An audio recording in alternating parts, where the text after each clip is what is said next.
It's been a wet spring across the area, but that's not stopping folks from planting in their garden. Today we're joined by a master gardener, Bill Oliver of Fort Wayne. Good morning, and thanks for joining us, Bill. So for those who may be doing some spring planting, any tips that you might have?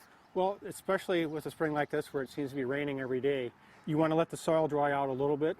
So if I can, get a ball of soil and squeeze water out of it, it's probably still too damp to be planting in.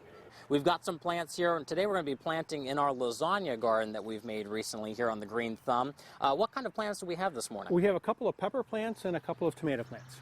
Personally, I just like to dig the soil away, so trying to get a hole that's as deep as where the pot is. Okay. So I'm going to plant the pot at the same, or plant the pepper at the same depth that was in the pot. So now I'm just going to firm the soil back up around the pepper. So again, I get everything at about the same level. Now I see, whenever I've planted things at home, sometimes you kind of want to press. Should you be pressing hard? Not hard. You basically want to get the air out. Okay. So you want to make sure that you've got soil all the way around the roots, but you don't want to pack it down. Peppers, you probably want to have 6 to 12 inches apart. Okay. So I'm going to put my second one right over here.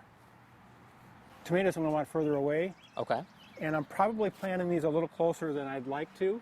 I would typically want about 3 to 4 feet in between my tomato plants. What about time for planting? Is it okay to be planting at any time of the day, or should you really focus on the morning? Depends on what I'm doing. So if I'm putting in seeds, I don't think it makes a big difference. When we're putting in plants like this, they're going to have a little bit of a transplant shock. So what you want to do is kind of ease them into it. Okay. So plant on a cloudy day like today is a great time, or plant later in the afternoon so you don't have that much sun. Give them a little bit of a chance to get used to the new environment.